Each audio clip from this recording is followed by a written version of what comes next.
Өлкө башчысынын демилгеси менен социалдык келишим долбоору ишке ашырылып, аярлуу катмардагы үй бүлөлөргө колдоо көрсөтүп келет. Анда жөлөк пул ордуна кайтарымсыз 100 000 сом чакан ишкерлик кылуу үчүн берилет. Бул жарманкедеги азыктар социалдык контракттын негизинде иш баштагандардын колунан даярдалган. Жөндөмүнө жараша кээ бири тигүүчүлүктү колго алса, айрымы берилген каражатка уй алып, сүт азыктарын өндүрүп, кондитердик таттууларды бышырып жана башка багыттар боюнча ишкерлик башташкан. Гүлжанат Райымбекова 2022 жылы соцконтракт түзүп, кой баласын сатып алган. Аларды багып, түшкөн каражатты ишкерлигин кеңейтүүгө жумшаган. Анын аркасында учурда жараксыз майдан самын чыгарып, буйрутмага шейшеп тигүүдө. Соцконтракт алгандан кийин биз уже бумажный отчет бере баштадык, милдеттүү түрдөгүдөй ай-май убакыт сааты менен отчет берип баштадык. Ошондо таамай билинет экен, билинди. И мунун артынан мен башында кой менен баштагам. Койдун төлүн ала баштадым.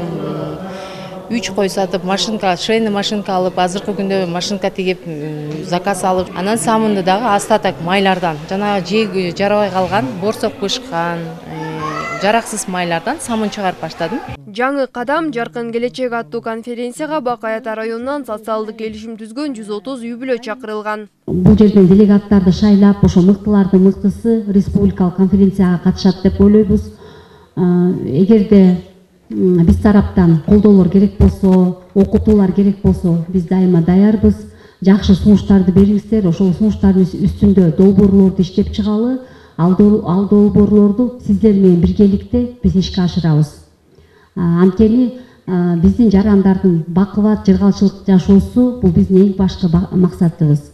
Бүгүнкү иш-чаранын алкагында соцконтракт алгандар ийгилиги менен бөлүштү. Аларга райондук администрация, эмгек, социалдык камсыздоо жана миграция башкармалыгы тарабынан ардак грамоталар тапшырылды. Бакай Ата районундагы ар бир айыл өкмөттөн бирден делегат алдыда республикалык жолугушууга катышып, тажрыйба алмашып келишет. 7 мыкты алдыңкы ишкерлерди делегат кылып шайладык.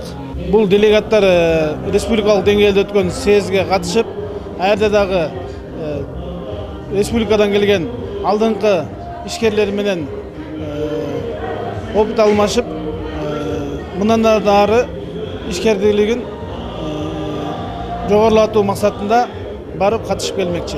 2022-2023 жылдар аралыгында Бакай Ата районунан 130 үй бүлөгө социалдык контракттын негизинде 100 000 сом кайтарымсыз каражат берилген.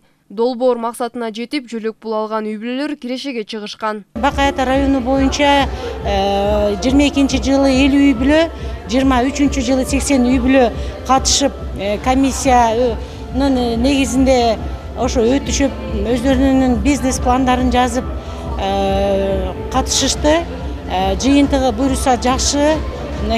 Көпчүлүгү бизден ошо мал алышкан, мал уй алышып, ошо төлдө өтүп, азыр мына кой алгандар бар. Андан тышкары чакан ошо өздөрүнүн бизнесин алып кетишип атат. Соңунда Бакай Ата райондук маданият үйүнүн кызматкерлери тарабынан концерттик программа тартууланды. Бактыгүл Дүйшенова, Бекжан Жумабек уулу, Бакай Ата району.